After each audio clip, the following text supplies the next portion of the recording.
આપણે ખરેખર મોટા થઈ ગયા યાર. પહેલા રોહિત શર્મા, હવે વિરાટ કોહલી. ટેસ્ટ ક્રિકેટના અંદરથી વિરાટ કોહલીએ રિટાયરમેન્ટ એનાઉન્સ કર્યું છે જસ્ટ અત્યારે હાલ. ને શું કરિયર રહ્યું છે યાર આ છોકરાનું. 123 મેચોના અંદરથી 210 ઇનિંગ્સ રમી છે, જેની અંદર 9230 રન સ્કોર કર્યા છે. રન મશીન કોહલી એમને નામ નહીં આપ્યું યાર. એ એનર્જીનો ભંડાર છે આ વ્યક્તિ. જ્યારે પણ ટીવી ઉપર આવી જાય, વન ડે હોય, T20 હોય, T10 હોય, કંઈ પણ હોય, હું તો કહું છું લાઈક બોક્સ ક્રિકેટમાં બી એ રમતે ને તો બી આજુબાજુ લોકો ભેગા થઈ જતા જોવા માટે થઈને. એ લેવલની એનર્જી, એ લેવલની ઇન્સ્પિરેશન આ વ્યક્તિ આપે છે. બરાબર, પાવર હાઉસ આપણે કહીએ એનર્જીનો. બરાબર, એ વ્યક્તિએ આખા ટેસ્ટ કરિયરની અંદર માત્ર 30 જ સિક્સીસ મારી છે વિથ 1027 બાઉન્ડ્રીઝ ફોર્સ. 46ની ટેસ્ટની એવરેજ છે એમની, અને લાઈક 50 ઉપર હતી, બીજીટીની અંદર જ ઓછી થઈ ગઈ છે. આટલું ગજબ પરફોર્મન્સ, 7 ડબલ સેન્ચુરી આખા ટેસ્ટ કરિયરની અંદર, અને એ પણ ખાસ કરીને ઓસ્ટ્રેલિયાના વિરુદ્ધ જે રમ્યા હતા 2016-17ની અંદર, બોસ નેક્સ્ટ લેવલ.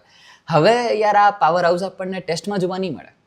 બરાબર, પહેલાં રોહિત શર્માએ રિટાયરમેન્ટ લીધું, હવે વિરાટ કોહલીએ રિટાયરમેન્ટ લીધું છે.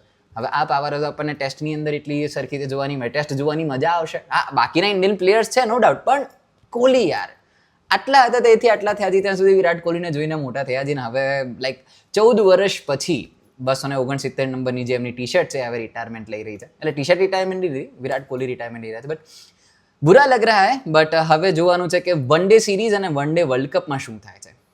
દેખતે હૈ. All the best. Love you Virat.